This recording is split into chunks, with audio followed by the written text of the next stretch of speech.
नमस्कार बच्चों, हाजिर हूँ मैं। आज ये जो था इकोनॉमिक्स का पेपर था, ठीक है। 19 को 19 मार्च को इकोनॉमिक्स का 12th क्लास का सीबीएसई का पेपर है ये। तो इसके आंसर की लेके मैं आपको हाजिर हूँ। मैं पहले बता दूँ, ये दिल्ली का पेपर है बेटा, और एनसीआर में भी यानी नोएडा, गाज़ियाबाद, इन रीजन में भी पेपर अलग अलग होते हैं, क्वेश्चंस चेंज भी होते हैं। हाँ, रही बात सेट की बात, ये मेरे पास है पहला सेट 5811, ये फर्स्ट सेट है, और दूसरा तीसरा भी जैसे आएगा तो उसको भी बना देंगे, लेकिन उनके क्वेश्चन आमतौर पर सेट 1 2 3 के ऑलमोस्ट सिमिलर होते हैं, एक दो ही चेंज होता है। हाँ, ऑर्डर उनका चेंज हो सकता है, तो आप देख लीजिएगा। चलिए बिना देरी करे शुरू करते हैं। और हाँ, आपको बता दूं, पेपर देखा है मैंने, तो पेपर आसान है कंपेरेटिवली और उसे ना, ठीक है पेपर मतलब। चलिए देखते हैं जो जो चीज़ें अभी अवेलेबल हैं, एमसीक्यू हम इसमें करने की कोशिश करेंगे। Okay fine. अब देखिए, ये पहला क्वेश्चन है मैक्रो का ही, question 1। In the contest of current account transaction balance of payment identify the incorrect statement. Export, देखिए एक्सपोर्ट क्योंकि इनफ्लो होता है, इनफ्लो को क्रेडिट में रिकॉर्ड कर देते हैं, तो देखिए क्रेडिट में ही लिखा हुआ है, सही है। इंपोर्ट जो ऑब्वियस डेबिट में हो जाएगा। ट्रांसफ़र रिसीट जो है, ट्रांसफ़र पेमेंट क्योंकि बाहर पैसा जाएगा, आउटफ्लो होगा तो डेबिट में आ जाएगा। रिसीट तो क्रेडिट में आना चाहिए ना, तो गलत कौन सा हुआ, डी। इसका राइट ऑप्शन है बेटा डी।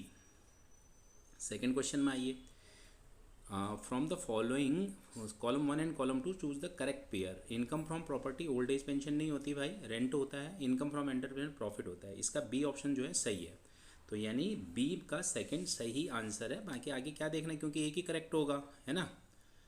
और बाकी mix income, rent from accommodation, ये भी गलत है। कंपनसेशन में इंटरेस्ट नहीं आता बेटा। अच्छा, फिर थर्ड क्वेश्चन देखिए, मैनेज फ्लोटिंग रेट इज़, अच्छा मैं कल बता भी रहा था इसको, पढ़ाते हुए जब बोल रहा था हाइब्रिड भी बोलते हैं इसको, क्योंकि दोनों चीज़ें आ जाती हैं इसमें। तो ये स्टेटमेंट सही है। अमल में किशन, अब दोनों का मिलावटी है, fix and flexible rate of exchange का, और मैनेज फ्लोटिंग को ऑल्सो नोन एज हाइब्रिड। तो दोनों ही स्टेटमेंट क्या है, ये ट्रू है। तो कौन सा ऑप्शन सही हुआ इसका, थर्ड का सी।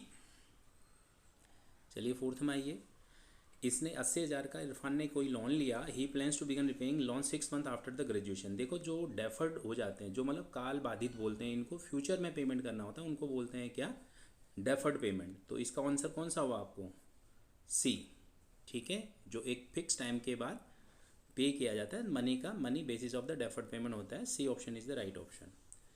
अब देखिए यहाँ पर जो कर रखा है इसने, मल्टीप्लाई निकालना है, आपको लिख रखा है 20% of increase in income is shaped, यानी एमपीसी क्या होगी, एमपीएस सॉरी, क्या हो गया 20%। 20% मतलब 1/5, तो के क्या हो जाएगा बेटा, 1/MPS होता है, तो के हो जाएगा 5। B is the right option. अब आइए, public goods are goods 2000 collectively consume by the public. हाँ ठीक है जी, स्ट्रीट लाइट्स वगैरह इनको पब्लिक गुड कहते हैं। Public goods are excludable and rivalrous in nature. अच्छा कल कुछ हमने 100 उसमें दिया था, उसमें ये वाला क्वेश्चन बिल्कुल ऐसे ही था, एक्सक्लूडेबल एंड राइवलरस। तो मतलब ये क्या होता है कि अगर एक कंज्यूम कर लेगा तो दूसरा, तो ये वाला जो दूसरा स्टेटमेंट है इसका, ये गलत है ना। तो इसका राइवलरस नहीं होते बेटा ये, है ना, तो सबके लिए एक जैसे अवेलेबिलिटी होती है। तो C option is the right option, 6 का है सी। अगर देखिए ए पी सी 8 है, तो ए पी सी क्या होता है बेटा, सी अपॉन वाई, सी अपॉन वाई, तो ये हो गया 0.08। तो अगर वाई 4000 है तो सी कितना हो गया 3200। तो आप बताइए सेविंग कितनी आ जाएगी, 4000 में से 32 माइनस करोगे तो कितना आ जाएगा 800। तो सेवन्थ का क्या आंसर है, डी।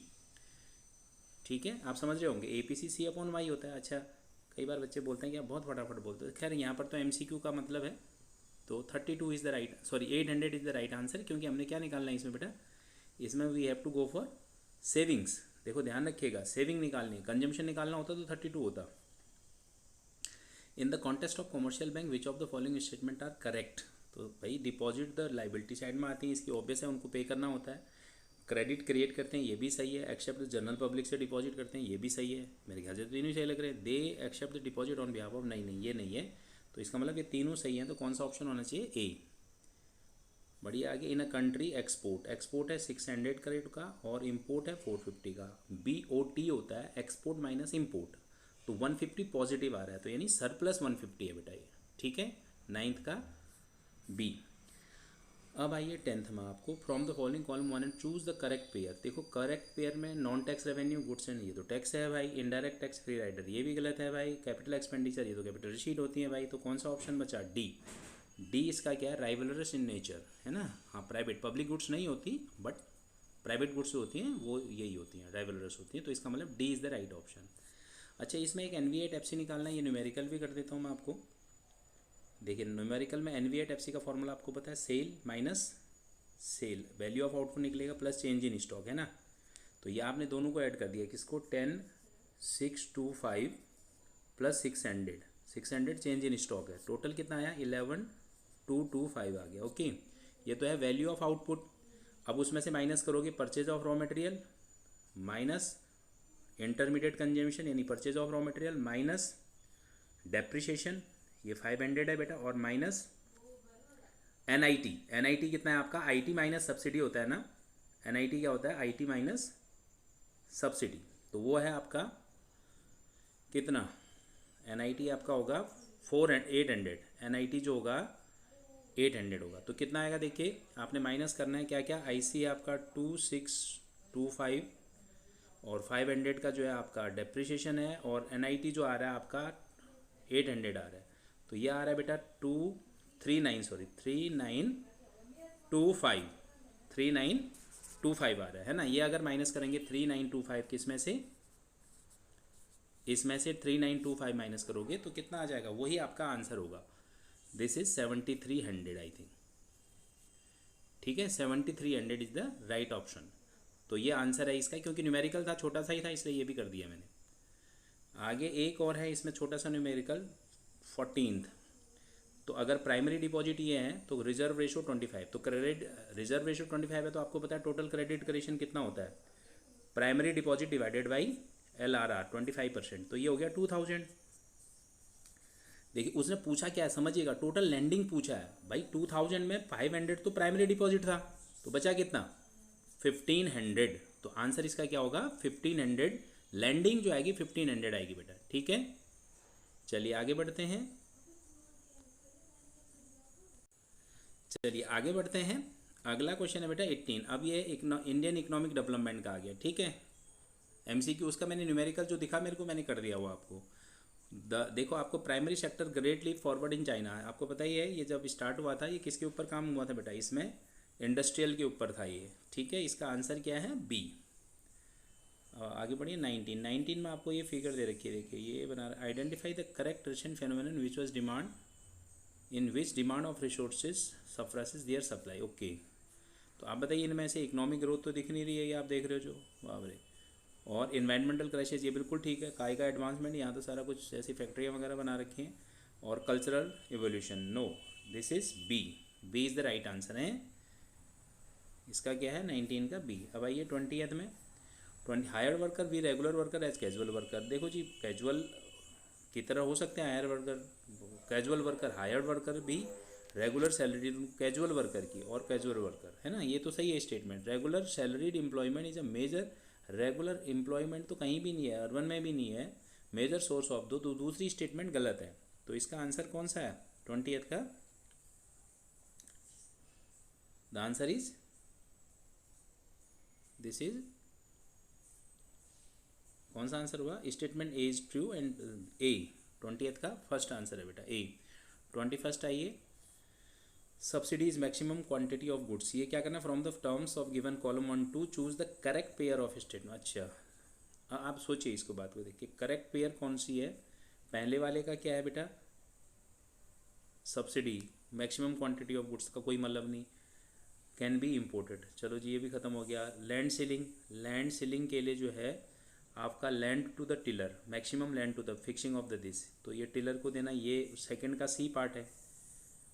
तो चलिए इसमें तो क्या लिख रखा है? फर्स्ट का ए, सेकंड का बी और थर्ड का सी और फोर्थ का डी। कौन सा सही है देखो? लैंड सीलिंग तो अच्छा। फिर स्मॉल स्केल इंडस्ट्री, ये भी कोई इसका लैंड टू टिलर, ये भी गलती हो गया। लैंड सीलिंग का भी गलत हो गया। Modernisation as a goal of 5 year this, change in social outlook. देखो इसमें क्या है, फोर्थ इसका जो है सही ऑप्शन है ना। तो अगर लैंड सीलिंग को यहाँ से इससे कनेक्ट भी करते हो आप टिलर, मतलब land to tiller maximum land को, तो लेकिन ये यहाँ से तो कोई ऑप्शन है नहीं।